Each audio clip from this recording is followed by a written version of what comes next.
বেসরকারি সংস্থাকে নদীর পলিমাটি বিক্রির বিষয়টি আগেই জানিয়েছিলেন রাজ্যের সেচমন্ত্রী মানস ভূঁইয়া। সেই পরিকল্পনা মতোই কাজ করছে রাজ্য সরকার। তার জন্য দরপত্র ডাকা হবে। নবান্ন সূত্রে জানা গিয়েছে, যে সংস্থা প্রতিটি কিউব বর্গমিটারে বেশি প্রিমিয়াম বা রয়্যালটি দেবে তাদেরকে এই কাজের বরাত দেওয়া হবে। বাংলার বিভিন্ন জেলায় নদী ভাঙন বড় সমস্যা। বর্ষা এলেই নদী পার ভেঙে পড়ায় একের পর এক বাড়িঘর তলিয়ে যায় নদীগর্ভে। এর ফলে বহু জায়গায় বন্যা পরিস্থিতি তৈরি হয়। স্থানীয় বাসিন্দারা দীর্ঘদিন ধরেই এই সমস্যার স্থায়ী সমাধানের দাবি জানিয়ে আসছে। আবার রাজ্য সরকারও এর জন্য দীর্ঘদিন ধরে কেন্দ্রের কাছে অর্থ বরাদ্দের দাবি জানিয়ে আসছে। তবে কেন্দ্রের তরফে বারবার সহযোগিতা না করার অভিযোগ তুলে সরব হয়েছেন মুখ্যমন্ত্রী মমতা বন্দ্যোপাধ্যায় থেকে শুরু করে শাসক দলের নেতা মন্ত্রীরা।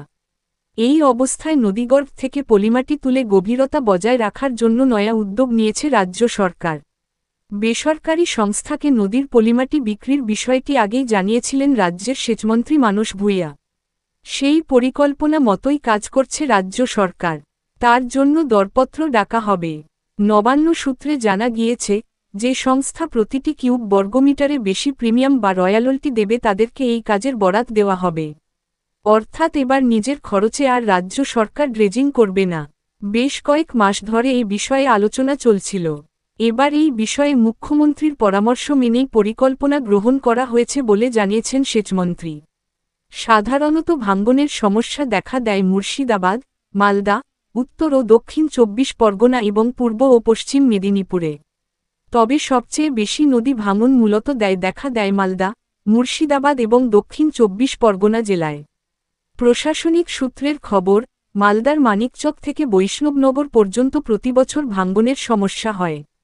এর ফলে প্রতি বছর ওই এলাকায় প্রায় 40 কিলোমিটার এলাকায় বন্যা পরিস্থিতি দেখা দেয়। আবার মুর্শিদাবাদের বিস্তীর্ণ অংশেও এই সমস্যা দেখা দেয়। এছাড়া পূর্ব বর্ধমান ও হুগলি জেলার কিছু অংশেও ভাঙনের সমস্যা রয়েছে। এ বিষয়ে কেন্দ্রের বিরুদ্ধে বঞ্চনার অভিযোগ তুলে সেচমন্ত্রী বলেছেন, কেন্দ্রীয় সরকার টাকা দিচ্ছে না। ফলে মুখ্যমন্ত্রী মমতা বন্দ্যোপাধ্যায় পরামর্শ মেনে তার পরিকল্পনায় অনুযায়ী এই কাজ চলছে। প্রসঙ্গত, এবারের বাজেটে রাজ্য সরকার নদীবন্ধন নামে নতুন প্রকল্প গ্রহণ করেছে। এই খাতে 200 কোটি টাকা বরাদ্দ করা হয়েছে। তবে নতুন প্রকল্পের ফলে রাজ্যের কোষাগারে যেমন অর্থ আসবে, তেমনি একই সঙ্গে নদীর গভীরতাও বজায় রাখা যাবে। জানা গিয়েছে, এ বিষয়ে বীরভূম এবং পূর্ব ও পশ্চিম মেদিনীপুরের বিভিন্ন জায়গায় জেলা প্রশাসন তৎপরতার সঙ্গে কাজ শুরু করেছে। জানা যাচ্ছে, ড্রেজিংয়ে যে মাটি বা বালি উত্তোলন করা হবে সংশ্লিষ্ট বেসরকারি সংস্থাই তা বিক্রি করবে। সেই অনুযায়ী রাজ্যকে নির্দিষ্ট রাজস্ব দেবে সংস্থাগুলি। নিশিকান্ত দুবে ঝাড়খণ্ডের এমপি, তিনি বলছেন 5টা জেলাকে নিয়ে, বাংলার মুর্শিদাবাদ মালদাকে নিয়ে আর বিহারের কিষানগঞ্জ সমেত আরো 2টোকে নিয়ে ইউনিয়ন টেরিটরি নাহলে স্টেট করা হয়। সম্মানীয় মহারাজ কুচবিহারের, তিনি বলছেন কুচবিহারকে ইউনিয়ন টেরিটরি করা হয়। সুকান্ত বাবু, নিশিকান্ত বাবু আর অনন্ত বাবু, উত্তরবঙ্গের মানুষ কাঁদছে, আপনাদের কাছে এটা বড়?